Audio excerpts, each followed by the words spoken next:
అడుగు అడుగునా ధనదాహం, అధికారంపై అధిక మోహం, వ్యసనాలపై తగని వ్యామోహం. ఆధునిక సమాజమేవో ఆటవిక సమూహం, స్వార్థపరుల సందోహంలో ధర్మం ఉనికేవో సందేహం. మనసున్న మనిషికి ప్రతి నిమిషం ఎదురయ్యేను ఓ పద్మవ్యూహం, పద్మవ్యూహం, పద్మవ్యూహం.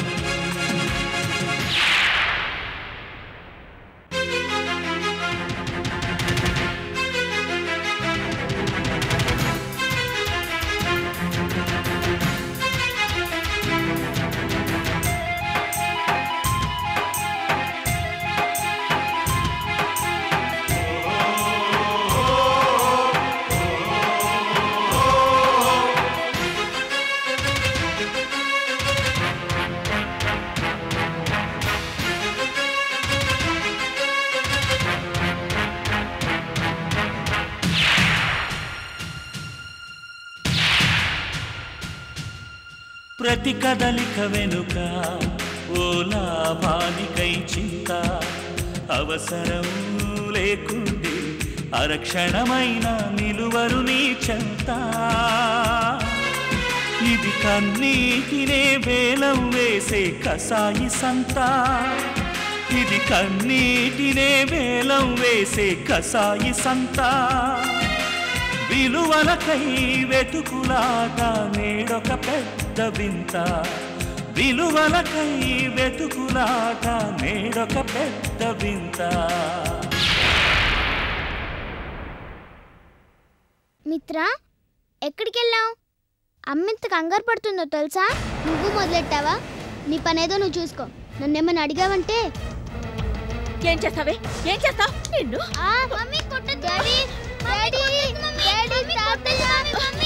గౌరీ, గౌరీ ఆగు. ఏంటిది? పూనకు వచ్చిందన్న పిల్లని చావగొడుతున్నావు. అది సునీతని బెదిరిస్తోందండి, మనల్ని ఎదిరిస్తోంది. ఇలా అయితే మన చేయి దాటిపోతుంది. ఇలా కొడితే ఇంకా తొందరగా చేయి దాటిపోతుందమ్మా. కాస్త ఓర్పు నేర్చుకో. పసిదాన్ని అలా బుగ్గల మీద వార్తలు తేలేటట్టు కొట్టుకుంటారా అమ్మా ఎవరన్నా? మిత్ర, నువ్వు నాతో రామ్మా. నేను రాను, నాతో ఎవరు మాట్లాడకండి. మిత్ర, దాన్ని కొంచెంసేపు అలాగే వదిలేయండి, తనే సర్దుకుంటుంది. మీరు పదండి. సుహి, చెల్లెల్ని జాగ్రత్తగా చూసుకోమ్మా. అలాగే డాడీ. పద గౌరీ, పద పద. మిత్ర,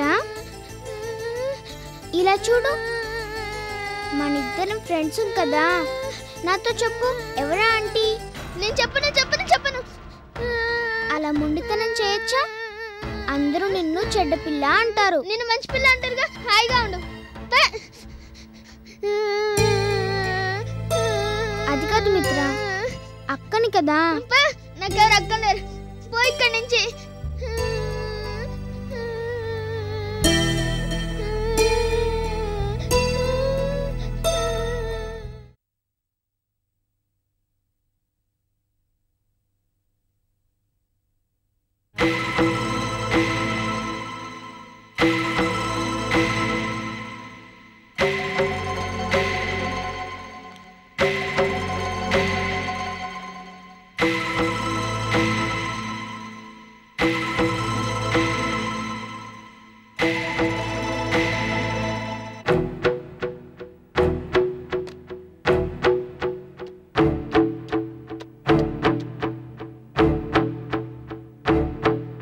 హలో, ప్రిన్సిపల్ మేడం ఉన్నారా? నేను మిసెస్ గౌరీ వర్ధన్ని మాట్లాడుతున్నాను. ఎస్, అవును మేడం. ఒకసారి మా అమ్మాయి మిత్ర క్లాసులో ఉందో లేదో చెక్ చేసి చెప్తారా? లైన్లో ఉంటానండి.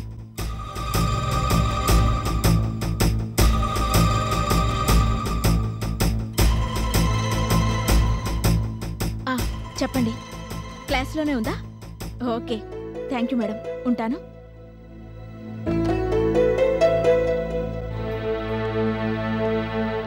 తాతయ్య, ఏంటమ్మా, ఏమైంది? ఎందుకలా మిత్ర స్కూల్కి ఫోన్ చేస్తున్నావు? ఏం చెప్పమంటారు తాతయ్య? మిత్ర ఈ మధ్య క్లాస్ లెగ్గొట్టి ఎవరో ఒక ఆవిడతో ఫ్రెండ్షిప్ చేస్తోంది. అందులో భయపడాల్సిందే ఉందమ్మా. పిల్లలన్నాక ఎవరో ఒకరు ముద్దు చేయకుండా ఉంటారా? కానీ నేను వద్దన్న తర్వాత కూడా ఇలా ఎదిరించి వెళ్ళిపోవాలా? ఎవరావిడ అంటే పేరు చెప్పడం లేదు. పిల్లల్ని స్ట్రిక్ట్గా పెంచాలి కానీ మరీ ఇంతగా కాదమ్మా. ఇప్పుడు నువ్వు ఇలా స్కూల్కి ఫోన్ చేసి వాళ్ళని అడిగినట్టు మిత్రకి తెలిస్తే ఆ పసి మనసు ఎంత బాధపడుతుందో ఆలోచించావా? తాతయ్య, నిన్న మిత్ర ఎక్కడికి వెళ్ళిందో తెలియక ఎంత కంగారు పడ్డామో తెలుసా? సుహితను అడిగితే అది మిత్ర లంచ్ టైంలోనే వెళ్ళిపోయింది అని బిక్కమొహం వేసింది. ఇది మొదటిసారి కాదు. వర్ధన్ పోలీస్ కంప్లైంట్ ఇవ్వడం వరకు వెళ్ళింది. మర్చిపోయారా? ఇలాంటివి నెమ్మదిగా నచ్చ చెప్పాలమ్మా. పిల్లల్ని దండిస్తే మొండిగా తయారవుతారు. నువ్వేం భయపడకు, నేను మాట్లాడతానుగా. ఎందుకో నాకు ఈ మధ్య మిత్ర ప్రవర్తన చూస్తుంటే భయంగా ఉంది తాతయ్య. నన్ను ఎదిరించి మాట్లాడుతోంది. ఇది మరీ బాగుందమ్మా. పిల్లలు తల్లితో కాకపోతే ఇంకెవరితో చనువుగా మాట్లాడతారు? నువ్వు అనవసరంగా భయపడుతున్నావు. అది ఏ తప్పు చేయకూడదన్నదే నా ఉద్దేశం. చెప్పాను కదమ్మా, నువ్వు అనవసరంగా ఆదుర్తాపడి దాన్ని భయపెడుతున్నావు. మిత్ర నా బంగారు తల్లి, ఏ తప్పు చేయదు, సరేనా?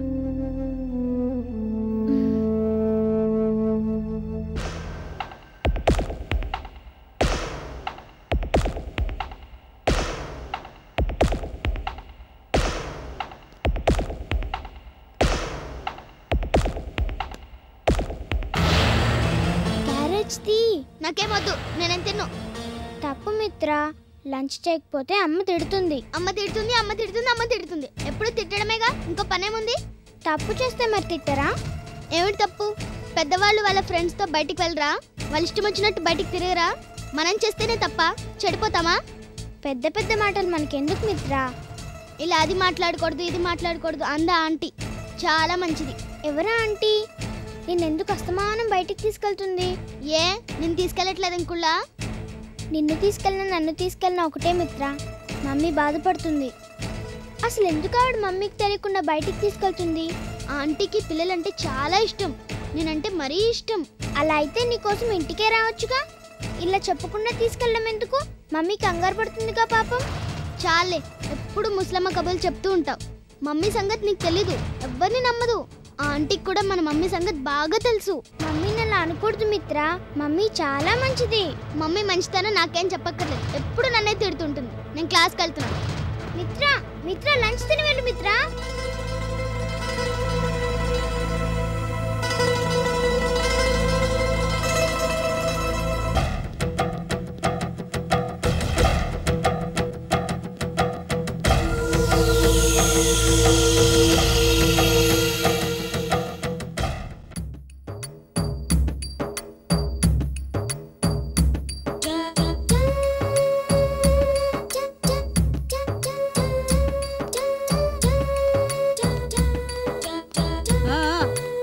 కానీ ఏంటా పెళ్లి పనులు చేసినట్టుగా ఇంకా జల్లెడ పట్టడం కూడా అవలేదా? ఏంటి ఇదేమైనా అంత ఈజీ అనుకున్నావా? ఒళ్ళు ఎంత అలిసిపోతుందో తెలుసా? మరి నువ్వు నా చేత ఒళ్ళు పట్టించుకున్న రోజులు గుర్తు రావడం లేదా? మంజు, పచ్చళ్ళకి కారం అయిపోయింది. అయ్యో, ఆ కారం కొట్టే కాంతం ఈ రోజు రాలేదండి. అదేంటి మంజు, ఎదురుగా చెట్టు అంత పిన్నిని పెట్టుకొని కాంతమ్మ రాలేదని భయపడతావే? నిజమేనండోయ్, నామతి మండా. భూషణం, నీకు దండం పెడతాను, నాకు ఈ కారాలు అవి కొట్టడం చేత కాదు. కారాలు మిరియాలు నొరడం నీకు అలవాటే కదా పిన్ని. ఎవరండి లోపల?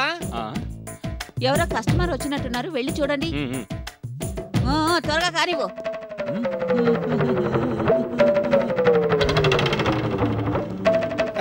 నమస్కారం అండి. రండి రండి.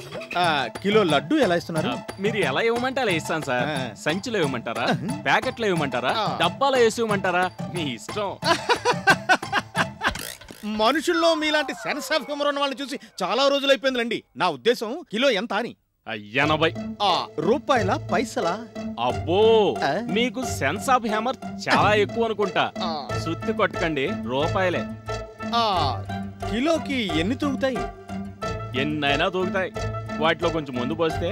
అబ్బా, తిన్నగా మాట్లాడండి. ఓ 20 లడ్డూల దాకా వస్తాయండి. అంటే 3 రూపాయల 20 పైసలకు లడ్డు అనమాట. ఏమండి, 3 లడ్డూలు ఇవ్వండి. ఏంటి, హోల్సేల్ షాప్ కి వచ్చి 3 లడ్లు అడుగుతున్నారా? మరి బయట షాప్ లో 125 రూపాయలు కిలో పడుతోందండి. అంటే ఒక్కో లడ్డు 5 రూపాయలు పడుతుంది కదా. అందుకే ఇంత దూరం కష్టపడి వచ్చింది. ఏమండి త్వరగా ఇవ్వండి, అసలే మా ఇంట్లో పార్టీ.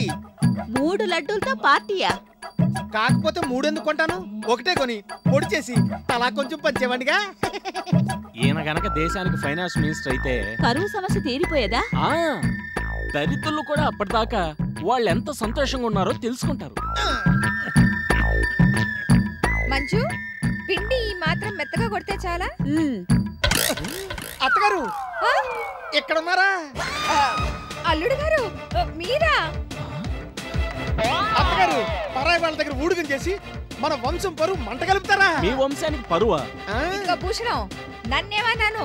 మా వంశాన్ని ఎవరంటే మాత్రం ఊరుకోనా? ఇంతకీ ఇతనెవరాంటీ? కొంపదీసి మీ పెద్దలుడా పిన్ని? స్టైల్ చూస్తే తెలియటల్లా. నీకు తగ్గలుడే ఆంటీ. పార్టీకి 3 లడ్డూలు కొన్నాడు, సంతర్పణకైతే ఎన్ని కొట్టాడో. అసలు ఎందుకో శాంపిల్ పీసెస్ తోనే పెళ్లి జరిపించేటట్టున్నాడు. ఇన్ని కోట్లు పోగొట్టిన అత్తగారుంటే ఈ మాత్రం పొదుపు అవసరమే. మరి అత్తగారు మీరు ఇంట్లో లేకపోయేసరికి మన బుజ్జిగాడు బెంగెట్టుకున్నాడు. ప్రభా చిక్కి శల్యం అయిపోయింది. పదండి మన ఇంటికి వెళ్ళిపోదాం. ఏ పని మనిషి లేదా? ఇతన్ని చూస్తుంటే తెలియట్లే పని మనిషిని పెట్టుకునే మొహం అయితే. మీరు మాత్రం 4 ముద్దలు తిండి పెట్టి నా రెక్కలు ముక్కలైటట్లు పని చేయించుకోవట్లేదు. చిచ్చి నమ్మక ద్రోహులు. పదండి అల్లుడు గారు, మన ఇంటికి వెళ్ళిపోదాం. అత్తగారు ఇప్పటికైనా తెలిసిందా, కాని వాళ్ళ దగ్గర కాకిలా బతికే కంటే అయిన వాళ్ళ దగ్గర మాటలు పడుతూ హంసలా బతకడం బెటర్. పదండి. ఈయన్ని చూస్తుంటే ఆవిడ ఎక్కువ కాలం అక్కడ కూడా ఉండేటట్లేదు.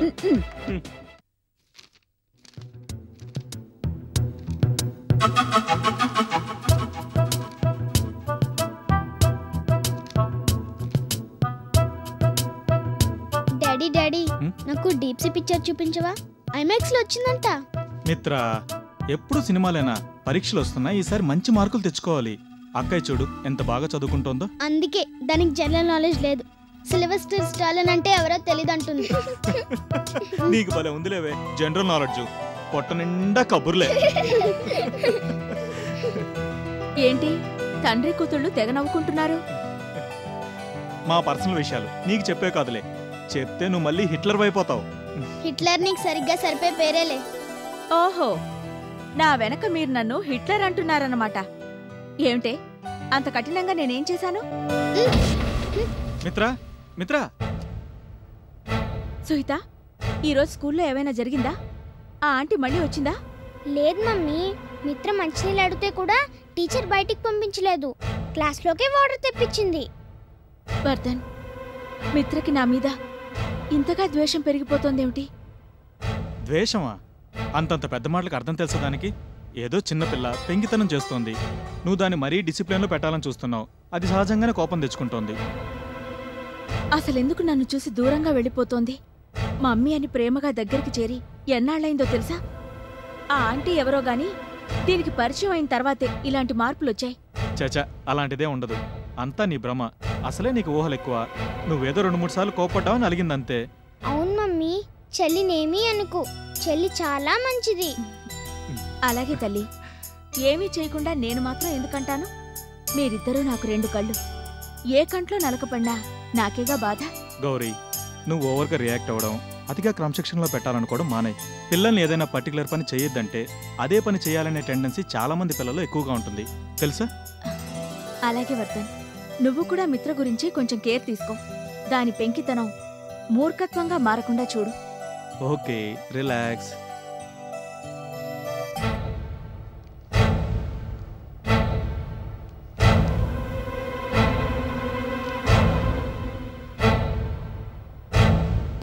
ప్రభా ప్రభా ఎవరొచ్చారో చూడు. ప్రభా అమ్మా వచ్చేసావా? రాక ఎల్లకాలం అక్కడ కారం జల్లుడు పడుతాను, పిండి కొడుతాను ఉండిపోతుంది అనుకున్నావా? రామ్మారా, కూర్చో. ఇంతకీ దీన్ని బట్టి మీరు తెలుసుకున్న నీతి ఏమిటి అత్తగారు? నీతా? పలకూడని పదమేదో పలికినట్టు మొహం అలా పెట్టారు. ఇదిగో జరిగిన దాన్ని బట్టి మీరు తెలుసుకోవాల్సిన నీతి ఏంటంటే, పరాయి వాడికి ఊడికించేయడం కన్నా అయిన వాళ్ళకి అంట్లు తోవడం బెటరు అని. ఎక్కడికి వెళ్ళావమ్మా? ఏమీ లేదే, ఇదిగో ఆ కాకా హోటల్లో టేబుల్ తొడవడానికి, అక్కడ స్వీట్ షాప్ లో పిండి దంచడానికి. అల్లుడు, ఇలా నవ్వినందుకు నువ్వే ఒకరోజు సిగ్గుపడతావు. నవ్విన నాపచేనే పండుద్ది. చాలండి, ఇప్పటి వరకు పండిన పంటను కోసి తెచ్చుకొని దాచుకోవడానికి ప్లేస్ లేక మేము ఏడుస్తున్నాం. ఇదిగో చాలు గాని లోపల నా బట్టలు చాలా ఉండిపోయాయి. వెళ్ళి బాగా ఉతికేసి ఆరేసరండి. అమ్మమ్మ అమ్మమ్మ అమ్మమ్మ ఎక్కడికి వెళ్ళావమ్మమ్మ? నీకోసం మేము ఎంత బెంగ పెట్టుకున్నామో తెలుసా? అమ్మో నా తండ్రి, నీకైనా నా మీద ప్రేమ ఉంది, నాకు అదే చాలు. పదమ్మమ్మ, చాలా వర్క్ ఉంది. వర్కా? ఏమిట్రా అది? మొదట నేను ఎప్పుడు ఎక్కడికి వెళ్ళనని 100 times ఇంపోజిషన్ రాయి. ఆ తర్వాత స్కూల్ టీచర్ ఇచ్చిన హోంవర్క్ రాయి. అమ్మో, ఇందుకేనట్రా నా మీద అంత బెంగపడిపోయావు? అవును. లేకపోతే మీరిచ్చిన ఆస్తిపాస్తులు మణి నిక్షేపాలు చూసా? మణి లాంటి కూతుర్నిచ్చాను కదా అల్లుడు గారు. ఇచ్చినప్పుడు మణిలాగే ఉంది. మీ దయ వల్ల ఇల్లు ఊడ్చి అంట్లు తోమి చూడండి మసుబుక్కులా తయారైపోయింది. అవును మమ్మీ, త్వరగా వెళ్ళి ఆ వంట పని చూసి నీ చేత్తో ముద్దు పెట్టు. వెళ్ళు. మీరు నన్ను ఇంటికి తీసుకొస్తుంటే ఎంతో మారిపోయారు అనుకున్నాను, కానీ మళ్ళీ ఇలా పని చేయించుకుంటారు అనుకోలేదు అల్లుడు గారు. బీచు నేల మీద ఉంటే కాళ్ళు తుడుచుకుంటాం, నెత్తి మీద ఉంటే బూజు దులుపుతాం. చేసేది అలాగూ పనే కదా. వెళ్ళా పని చూడండి. అమ్మా, ఆ తల కొబ్బరి నూనె రాసుకొని వెళ్ళి స్నానం చెయ్యి. వెళ్ళు.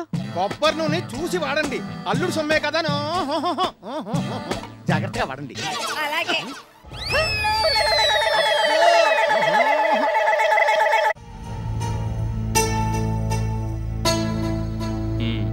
కొత్త కాపురం, కొత్త జీవితం. ఎలా ఉంది శ్రీనాథ్? తప్పు చేశానేమో అనిపిస్తోంది సార్. తప్పు అలా అనిపించడం తప్పు.